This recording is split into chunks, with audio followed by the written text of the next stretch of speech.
Welcome back to Break with a Broker. Today is November 13th edition with Christine Ziebell. How are you this morning, Christine? I'm good. How are you? Doing excellent. Thank you. All right. So welcome. With the energy you bring to the table, do you secretly have a caffeine drip? I do. How many cups of coffee do you drink a day in order to be a successful mompreneur? Well, it depends on the day. I typically have 2 cups at home, and then I just make coffee throughout the day. At the brokerage, I have K-cups here. They're delicious. Beautiful. Running a business and being a full-time mom, it's got to be like juggling flaming torches while riding a unicycle. How do you keep it all in the air without breaking a sweat? Oh, I break a sweat. I do. I break a sweat. I think everybody does. I mean, it's a challenge no matter what you do for a living to juggle being a parent and doing full-time work.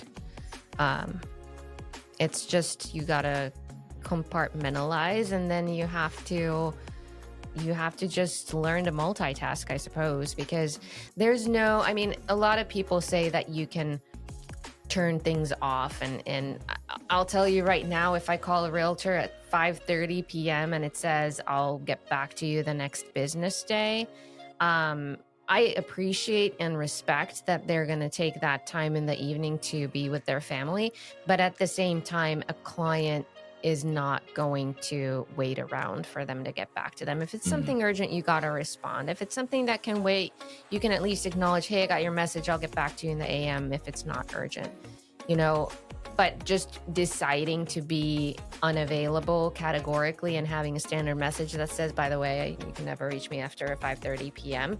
I mean, I wouldn't trust a multi-million-dollar sale to a realtor like that if I was a client. It's kind of the same thing as not hiring, but do you hire a doctor? What do you do with a doctor? Sure. Yeah. Hire a doctor. So let's say you have an appointment for surgery with a doctor, and it's 10 p.m. and you're having some complications and you feel like you're going to have a heart attack. If, you try to reach that doctor day prior to your surgery, and they're like, I'm sorry, I just don't respond, Do not disturb is on. Yeah. And I do understand that you can't be available all the time, because I've made that mistake where I'm available 24/7 and I'm like real quick to respond. And I set that expectation that 2 seconds later after you call or text me, I'm going to be on it. And then that can also lead to situations that are abusive, where the expectation is that you're always reacting to not always the most reasonable requests right away. So there is a balance between the two, but I don't think going to the extreme either way is healthy. I don't think it's healthy to be 100% available all the time for any reason at any time of day, because I've done that too. But I also don't think at the other end of the scale that it's necessarily good customer service to decide categorically not to be available to your clients for any reason at a particular time. I think that's the difference between being a somewhat successful realtor or owner and a ridiculously successful owner, is that you do make yourself available at more times during the day. Now, what's the latest time that you've ever answered a phone call for a client? Well, I mean, 11 p.m. probably. But nobody in their right mind is gonna contact you at 11 p.m. unless it's urgent, right? Right. And at this day and age, there's multiple ways to contact people. If they pick up the phone and call you at 11 p.m., something's wrong, and that's pretty much whether it's business related or not business related. If your phone's ringing at 11 p.m., it's probably something important and urgent. Texting's the other urgent way to communicate, but a lot of people turn their phones on silent and they don't react to them if it's nighttime. I do that. I don't take texts or respond to them at nighttime anymore.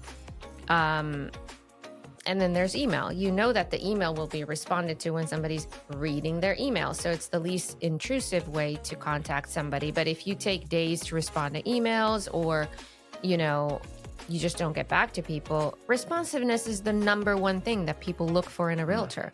It is in any survey ever done, it's the number one thing that clients are looking for is responsiveness.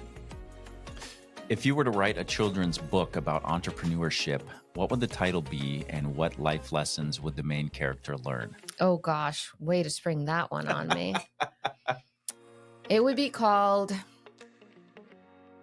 How to Master Your Own Time, I suppose, because one of the big benefits of being an entrepreneur is being able to define how much you work. You don't need to be available 24 hours a day. You can be available for 5 hours a day. You just need those 5 hours to be when somebody needs you, so you don't have to. I mean, I grew up in an environment where being an entrepreneur meant that you were going to work 24/7. I mean, if you put in a day less than 20 hours, there was something wrong. And the world has changed a lot. And there's so many things that you can do to scale businesses and to be successful without working around the clock.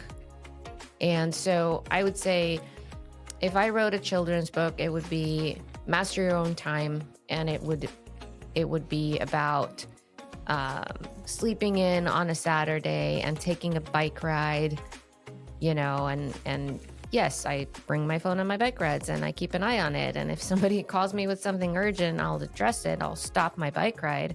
And I know not everybody wants to do that or wants to live like that. But if it can wait, I'll just continue my bike ride and I'll call them after. Have you ever accidentally slipped into a business negotiation at home, like telling your kids, sorry, sweetie, we can't negotiate the broccoli terms at this time? I think I do that every day. I just don't use terminology like that. But I mean, everything's a negotiation. My 9-year-old is a very good negotiator. I wonder where she got that from. Will not take no for an answer.